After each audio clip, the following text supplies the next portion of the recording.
একদা এক জঙ্গলে থাকতো একটি দুষ্টু হাতি। সে জঙ্গলে থাকা বাকি পশুদের খুবই বিরক্ত করত।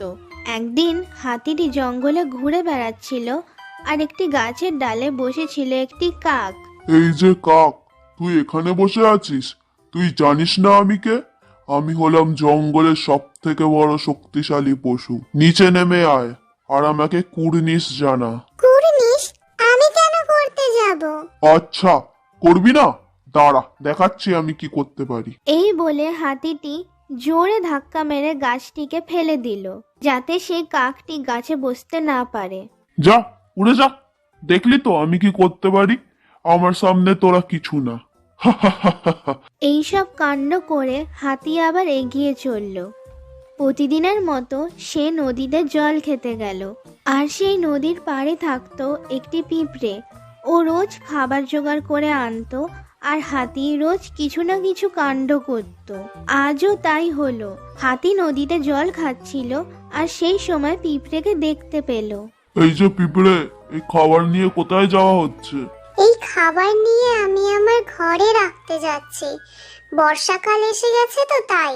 হাতি এই শুনে তার সুরে জল ভরে পিঁপড়ের ওপর ফেলে দিল আর পিঁপড়ের খাবার পুরোপুরি জলে ধুয়ে গেল। পিঁপড়ে রেগে গিয়ে বলল, হাতি, তোমার শক্তি নিয়ে তোমার খুব গর্ব তাই না? একদিন আমি তোমাকে এমন উচিত শিক্ষা দেব না? আরে যা যা, ভাগ এখান থেকে। তুই আমাকে কি শিক্ষা দিবি? এইটুকু একটা পিঁপড়ে, তোকে তো আমি আমার পা দিয়েই পিষে দেব। যা, পালা এখান থেকে। পিঁপড়ে হাতির কথা শুনে সেখান থেকে রেগে চলে গেল আর মনে মনে ভাবতে লাগলো হাতির সাথে কি করে বদলা নেওয়া যায়। পিঁপড়ে তার ঘর থেকে বেরিয়ে দেখে হাতিটি ঘুমিয়ে রয়েছে। সেই দেখে তার মাথায় একটি বুদ্ধি আসে। পিঁপড়েটি ছুটে গিয়ে হাতির সুরের মধ্যে ঢুকে পড়ে আর হাতিকে কামড়াতে থাকে। পিঁপড়ের কামড় খেয়ে হাতির ঘুম ভেঙে যায় আর ব্যথাতে চিৎকার করতে লাগে।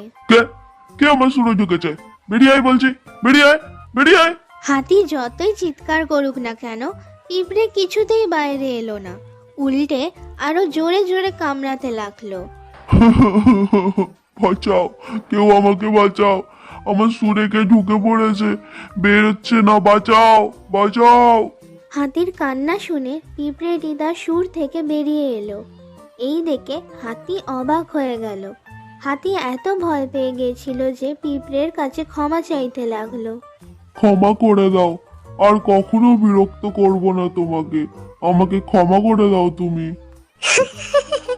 এবার বুঝলে হাতি, কেউ ছোট হয় না, কেউ বড় হয় না, সব প্রাণী সমান হয়।